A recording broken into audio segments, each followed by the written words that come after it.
आपने नाम लिया नेशनल एजुकेटेड यूथ यूनियन नेयू का, तो उन्होंने एक भर्ती कानून की मांग की थी। नेशनल एजुकेटेड अनएम्प्लॉयड यूथ करके यहाँ पे युवाओं का संगठन है जो कि काफ़ी समय से, आज नहीं, चुनाव से पहले नहीं, बहुत पहले से व्यवस्थित रूप से तमाम नौजवानों को एकत्रित कर रहा है। मैं तो उनसे मिलकर दंग रह गया। उन्होंने जिस तरह के काम किए, यात्राएं निकाली, जागरूकता किए, और मुझे बता रहे थे कि अंतिम 10 दिन के लिए अब उन्होंने तमाम तरह के कैंपेन सोचे हैं। युवाओं के बीच में जाते हैं तो इतना घोर असंतोष है। पहले तो हमसे व्यापम सुना करते थे, अब तो पता नहीं उस लिस्ट में कितने कितने नाम जुड़ गए हैं। पटवारी वाले भर्ती में क्या हुआ, शिक्षकों की भर्ती में क्या हुआ। युवाओं में असंतोष है, युवाओं में आक्रोश है। शिक्षा की स्थिति ये है कि 3-3, 4-4 साल तक कक्षाएं नहीं हुई हैं, नर्सिंग में एडमिशन हो गए हैं, परीक्षा नहीं हुई है 3-3, 4-4 साल तक उसकी। युवा जो आज की रूलिंग पार्टी, पिछले 18 साल की रूलिंग पार्टी यहाँ मध्य प्रदेश में बीजेपी जो है, उसको जिम्मेवार ठहराते हैं और उनके मन में ये संकल्प है कि भाई इस बार तो बदलना है। बाकी दूसरी सरकार आएगी उसको भी देख लेंगे, उसका भी ज़रूरत हो तो उसका भी कान खींच लेंगे, लेकिन अभी इसको तो पलटना है।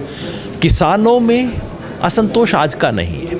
मंदसौर में 2017 में जो फायरिंग हुई थी, तब से किसानों में असंतोष चला आ रहा है अलग अलग स्वरूप में। पिछले 5 साल में जो कुछ वायदे किए गए वो वादे पूरे नहीं हुए। आज हमारे साथ हैं योगेंद्र यादव जी, जो भारत जोड़ो यात्रा में सक्रिय रहे और लोगों की, चाहे तो वो युवा हों या देखा जाए महिला वर्ग हो, किसान हो, जिनके लिए वो सक्रियता से आवाज़ उठाते रहे हैं।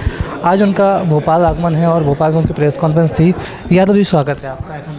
नमस्कार, स्वागत। यादव जी, आपने अभी एक बात की कि युवा वर्ग हो चाहे वो किसान वर्ग हो, तो जब आप उनके बीच जा रहे हैं तो क्या कुछ माहौल आपको दिखने को मिल रहा है जब आप पूरा प्रदेश घूम रहे हैं? तो युवाओं के बीच में जाते हैं तो इतना घोर असंतोष है। पहले तो हमसे व्यापम सुना करते थे, अब तो पता नहीं उस लिस्ट में कितने कितने नाम जुड़ गए हैं। कोई पटवारी वाले भर्ती में क्या हुआ, शिक्षकों की भर्ती में क्या हुआ, ऐसी लंबी फहरिस्त है।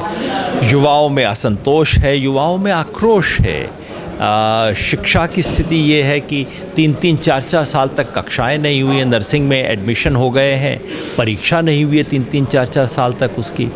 तो इस सब के लिए युवा जो आज की रूलिंग पार्टी, पिछले 18 साल की रूलिंग पार्टी यहाँ मध्य प्रदेश में बीजेपी जो है, उसको जिम्मेवार ठहराते हैं और उनके मन में ये संकल्प है कि भाई इस बार तो बदलना है। बाकी दूसरी सरकार आएगी उसको भी देख लेंगे, उसका भी ज़रूरत हो तो उसका भी कान खींच लेंगे, लेकिन अभी इसको तो पलटना है। किसानों में असंतोष आज का नहीं है। मंदसौर में 2017 में जो फायरिंग हुई थी, तब से किसानों में असंतोष चला आ रहा है अलग अलग स्वरूप में। और पिछले 5 साल में जो कुछ वायदे किए गए वो वादे पूरे नहीं हुए। और ख़ास तौर पे किसानों के लिए एक महत्वपूर्ण मुद्दा यहाँ मध्य प्रदेश में है।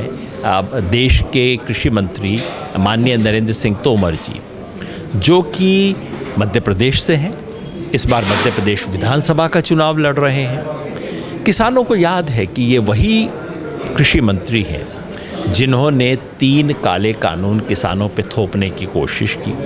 वही कृषि मंत्री हैं जिन्होंने किसान आंदोलन को न जाने किस किस तरह की गालियां दी। वही कृषि मंत्री हैं जिन्होंने किसान आंदोलन से लिखित वायदे किए और वही मंत्री हैं जो वायदे पे पूरा मुकर गए, धोखा दे गए। इसलिए देश भर के किसान आंदोलन ने तय किया है कि मध्य प्रदेश के किसानों के साथ जुड़कर हम देश के तमाम किसानों की तरफ से कृषि मंत्री को सबक सिखाएंगे, उनके अपने घर में, उनके अपनी कॉन्स्टिट्यूएंसी में, कि कोई कृषि मंत्री आगे से किसानों के साथ धोखा ना कर सके। आपने युवा वर्ग की अगर बात करते हैं हम, तो आपने एक संगठन का भी नाम लिया जो युवाओं के लिए सक्रिय है और लगातार उनके हक में आवाज़ उठा रहा है। Unemployed educated unemployed youth, national educated unemployed youth करके यहाँ पे युवाओं का संगठन है जो कि काफ़ी समय से, आज नहीं, चुनाव से पहले नहीं, बहुत पहले से व्यवस्थित रूप से तमाम नौजवानों को एकत्रित कर रहा है। मैं तो उनसे मिलकर दंग रह गया। उन्होंने जिस तरह के काम किए, यात्राएं निकाली, जागरूकता किए, और मुझे बता रहे थे कि अंतिम 10 दिन के लिए अब उन्होंने तमाम तरह के कैंपेन सोचे हैं कि भैया दूज वाले दिन क्या संकल्प लेंगे, उसके बाद कैसे लोगों को याद दिलाएंगे। तो देखिए, एक अनएजुकेटेड यूथ जो है वो खाली एक वोटर नहीं है, वो अपने घर परिवार मोहल्ले में एम्बेसडर भी है, 50 लोगों को बताने वाला भी है। वो भूमिका ये एजुकेटेड अनएम्प्लॉयड के संगठन ने ली है, और मुझे लगता है कि बीजेपी को इस निष्ठुरता की एक भारी कीमत चुकानी पड़ेगी।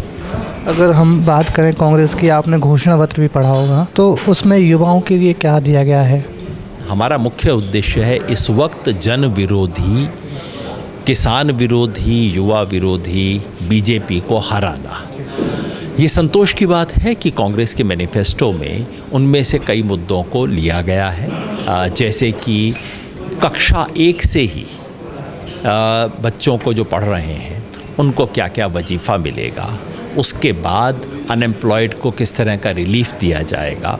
किसानों के लिए बात है, किसानों को पहली बार एमएसपी जो छत्तीसगढ़ में दी कांग्रेस सरकार ने, वैसी ही 2500 रुपया धान पे और 2600 रुपया गेहूँ पे, उसकी बात की गई है। ये सब आप कह सकते हैं कि अभी तो ऑपोजिशन में है, वायदा कर दिया है, लेकिन जब जो पार्टी जिस आंदोलन के दबाव और समर्थन की वजह से आती है, उसे उन घोषणाओं को लागू करना पड़ता है। तो मेरी उम्मीद है कि कांग्रेस अपनी इन घोषणाओं पे कायम रहेगी, और जब एक अनएम्प्लॉयड यूथ देखता है कि एक सरकार है, एक पार्टी है जिसने हर स्टेप पर उनके साथ धोखा किया है, और एक दूसरी पार्टी है जो कुछ वायदे कर रही है जो उनकी आकांक्षाओं से जुड़ते हैं, तो जाहिर है युवाओं का रुख उसकी तरफ होता है। कहते हैं कि भाई चलो इसको एक बार ट्राई तो करके देखें। एक आखिरी सवाल, युवाओं ने आवाज़ उठाई है, जैसे आपने नाम लिया नेशनल एजुकेटेड यूथ यूनियन नेयू का, तो उन्होंने एक भर्ती कानून की मांग की थी, जो कांग्रेस ने अपने मैनिफेस्टो में किया है कि हम आगे भर्ती कानून बनाएंगे। तो उसका कितना फ़ायदा आपको लगेगा कि भर्ती कानून होने से क्या युवाओं के लिए फ़ायदा होगा?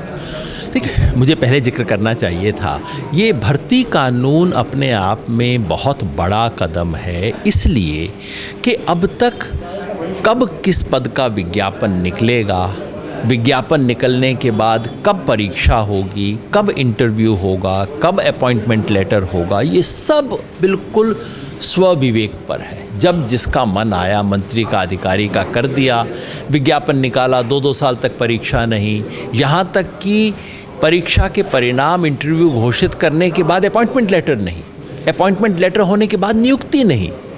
तो इन सब चीज़ों को संहिताबद्ध करना और इस सब को एक टाइम फ्रेम में लाना, इसमें हो रही तमाम गड़बड़ियों को कंट्रोल करने के लिए कुछ नियम बनाना, ये केवल मध्य प्रदेश के लिए नहीं, पूरे देश के लिए एक बहुत अच्छा कदम होगा। और मुझे विश्वास है कि एक बार मध्य प्रदेश में हो जाए तो बाकी राज्यों में भी इसे इम्प्लीमेंट किया जाएगा।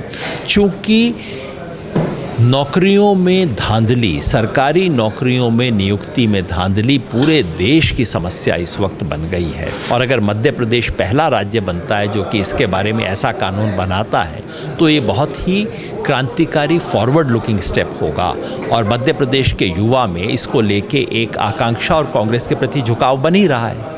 तो ये थे हमारे साथ योगेंद्र यादव जी, जो फिलहाल मध्य प्रदेश आए हुए हैं, युवा, किसान और महिला वर्ग को लगातार जागृत कर रहे हैं।